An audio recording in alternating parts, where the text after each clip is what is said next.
देह व्यापार मुंबई में रात के समय जमकर होता है। यहाँ पर कम उम्र की लड़कियों की डिमांड सबसे ज्यादा है। खास तौर पर वर्जिन लड़कियों के मोटे पैसे मिलते हैं। यहाँ तक कि कुछ एक्ट्रेस भी 1 घंटे में मोटा पैसा कमाने के लिए बड़े बड़े बिजनेसमैन और माफियाओं के साथ रात बिताती है। मुंबई की एक बदनाम गली कमाठीपुरा, जो भारत का ही नहीं बल्कि एशिया का सबसे बड़ा देह व्यापार का अड्डा है, जहाँ जिस्म का सौदा सिर्फ 100 रुपए से शुरू होता है और पूरी रात लोग मजे लेते हैं। जिस्म बिकने के लिए लड़कियाँ मुंबई के कमाठीपुरा में रहने को मजबूर है। यहाँ तक कि थर्ड लिंक भी इस गंदे काम में शामिल है, जो अपने जिस्म को बेचते हैं। मुंबई का ये काला सच जान के आपके पैरों तले जमीन खिसक जाएगी। दरअसल कमाठीपुरा के इस इलाके में दुनिया भर के साथ साथ बांग्लादेश और पश्चिम बंगाल की लड़कियों को या काम दिलाने के बहाने यहाँ लाया जाता है। इसमें से बहुत सी लड़कियों को यहाँ पर उनके ही रिश्तेदारों द्वारा बेचने के लिए लाया जाता है, जबकि कुछ लड़कियाँ खुद अपनी मर्जी से पैसा कमाने के लिए अपने जिस्म को कम कीमत पर बेचने आती है। कमाठीपुरा अब मानव तस्करी का बड़ा अड्डा बनता जा रहा है। बांग्लादेश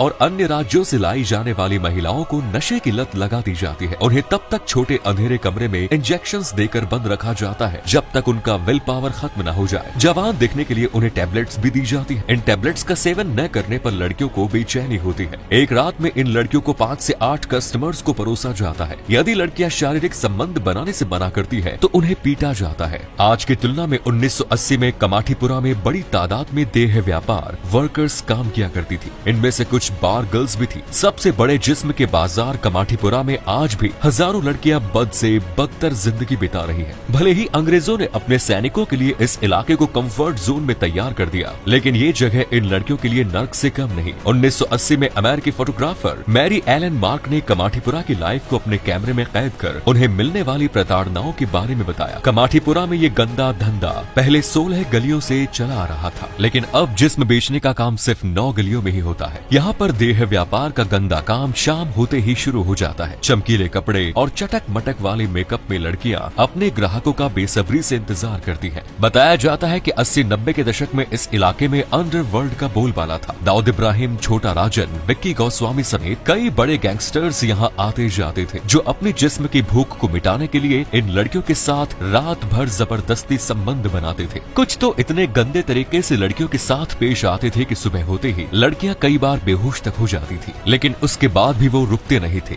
जिसमें बहुत सी लड़कियों की मौत तक हो जाती थी। जिस कारण यहाँ देह व्यापार के अलावा नशीले पदार्थ और कई अवैध धंधे पनपने लगे। अब एक बार फिर दाऊद इब्राहिम अपनी डी कंपनी को मुंबई में फिर से सक्रिय करने की कोशिश कर रहा है। NIA एजेंसी के मुताबिक दाऊद अपना धंधा विदेश में बैठकर ही चला रहा है, जिसके लिए वो अलग अलग मोबाइल एप्लीकेशंस जिसमें न्यूमेरो, बोटेम, वाइबर और टैंगो जैसी मोबाइल ऐप से अपने लोगों से बात करता है। लेकिन भारत की जासूसी एजेंसियां ऐसा नहीं होने दे रही, जिसकी वजह से दाऊद पागल हो रहा है। अंडरवर्ल्ड, देह व्यापार और बॉलीवुड का कनेक्शन किसी से छिपा नहीं है। ऐसा ही हुआ था साल 2001 में, जब ऐश्वर्या राय और सलमान खान की एक ऑडियो कॉल की रिकॉर्डिंग वायरल हो गई, जिसमें सलमान खान ऐश्वर्या से साफ साफ कहते हुए सुनाई दे रहे थे कि अगर वो अबू सलेम की प्राइवेट पार्टी में डांस नहीं करेगी तो अबू सलेम उसे नहीं छोड़ेगा। ऐसा लगता है कि पूरे बॉलीवुड की डोर इन माफियाओं के हाथ में है। इतना ही नहीं, JNU में हुए नागरिकता संशोधन अधिनियम प्रोटेस्ट में दीपिका पादुकोण भी सपोर्ट में थी, और ऐसा कहा जाता है कि इन लोगों को सपोर्ट करने के लिए दीपिका पादुकोण को पाकिस्तान से पूरे 5 करोड़ रुपए मिले। हालांकि इस बात में कितनी सच्चाई है, आज तक इस बात से पर्दा नहीं उठ पाया है। तो क्या इसका मतलब बॉलीवुड पाकिस्तान से भी मिला हुआ है? एक रिपोर्ट के अनुसार मुंबई में परोसे जाने वाले नशीले पदार्थ 70% से ज्यादा दाऊद के द्वारा ही गलत तरीके से सप्लाई किया जाता है। गलत तरीके से पार्टी में नशा करना और नशीले खाद्य पदार्थ का बॉलीवुड में कितना कनेक्शन है, इस बात को हमने अभी तक हाल फिलहाल में शाहरुख खान के बेटे आर्यन खान के केस में देखा। मुंबई में नशे का काला कारोबार आज भी फल फूल रहा है। यहाँ पर आए दिन पुलिस द्वारा लोगों को अलग तरह के नशीले पदार्थ का व्यापार और उसका सेवन करते हुए पकड़ा जाता है। लेकिन अब सवाल ये है कि माफिया, पाकिस्तान और बॉलीवुड का कोई ट्रायंगल कनेक्शन है? बॉलीवुड और अंडरवर्ल्ड के कनेक्शन 1960s में मुंबई के पहले अंडरवर्ल्ड डॉन हाजी मस्तान मिर्जा द्वारा शुरू किया गया। हाजी मस्तान पूरी मुंबई पर कंट्रोल बनाने के लिए वो बड़े बड़े गवर्नमेंट ऑफिसर, नेताओं और बॉलीवुड के बड़े बड़े लोगों से कनेक्शन बनाकर रखता था। इसका एक फोटो भी जमकर वायरल हुआ, जिसमें वो सुनील दत्त के साथ दिखाई दिया। लेकिन असली खेल शुरू हुआ 1980s के बाद, जब हाजी मस्तान के खिलाफ मुंबई में उसके सामने आकर कुछ और डॉन खड़े होने लगे। इसमें शामिल थे दाऊद इब्राहिम, छोटा शकील, अबू सलीम और छोटा राजन। इन सारे माफियाओं ने अपने काले पैसे को सफेद करने के लिए बॉलीवुड में लगाना शुरू कर दिया और इसी का नतीजा था कि फिल्म चोरी चोरी चुपके चुपके में काला पैसा लगाया गया, जिसकी वजह से ये फिल्म बहुत ज्यादा सुर्खियों में रही। अब बॉलीवुड का और अंडरवर्ल्ड का कनेक्शन के लिए किसी सबूत की जरूरत नहीं है, क्योंकि बहुत से मौकों पर डी कंपनी के डॉन और बॉलीवुड एक्टर्स को कई बार साथ देखा गया है, जिसमें अनिल कपूर और दाऊद इब्राहिम की ये फोटो, अनीता अयूब और दाऊद इब्राहिम की प्रेम कहानी, मोनिका बेदी और अबू सलीम की आशिकी। चोरी चोरी चुपके चुपके में भी अबू सलीम का ही पैसा लगा था, जिसकी भनक पुलिस को लग गई। इसके बाद पुलिस ने फिल्म में काम कर रहे सभी एक्टर्स के फोन को टैप किया, जिसमें सलमान खान और ऐश्वर्या की रिकॉर्डिंग वायरल हो गई। इस रिकॉर्डिंग में सलमान खान ऐश्वर्या राय को साफ साफ कहते हुए सुनाई देते हैं कि अगर वो अबू सलीम की प्राइवेट पार्टी में नहीं नाचेगी तो वो उसे नहीं छोड़ेगा।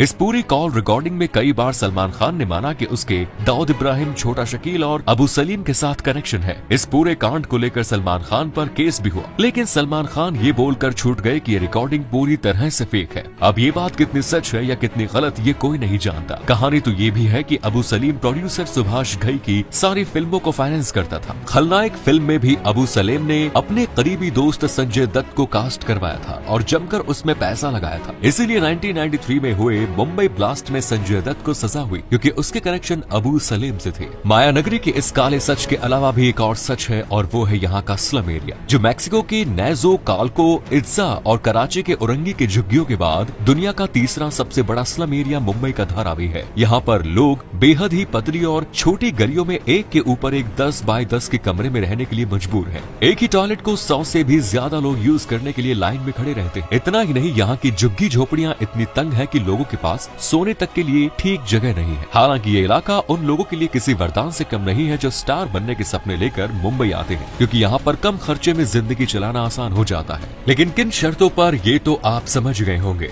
ऐसा कहा जाता है कि 18वीं शताब्दी के दौरान द्वीप था, लेकिन धीरे धीरे ये जगह गांव में तब्दील होती गई। आज यहाँ लगभग 7 लाख लोगों की आबादी है। इन झुग्गी निवासियों द्वारा धारावी के अंदर बनाए गए सामानों में चमड़ा, कपड़ा और मिट्टी के बर्तनों के उत्पाद शामिल हैं, जो ई कमर्शियल वेबसाइटों के माध्यम से विश्व स्तर पर बेचे जाते हैं। यहाँ का कुल रेवेन्यू $1 बिलियन से भी अधिक है। 2,40,000 लोगों को रोजगार देने के अलावा धारावी में रिसाइकलिंग उद्योग न केवल मुंबई के 21 मिलियन नागरिकों को, बल्कि देश और विदेश से भी फेंके गए कचरे को रिसाइकल कर उससे पैसा कमाते हैं, लेकिन बदबूदार और मौत के साए में जिंदगी जीने के लिए मजबूर है। क्या आपको लगता है इन लोगों को यहाँ से निकल जाना चाहिए? कमेंट्स में जरूर बताएं। धन्यवाद।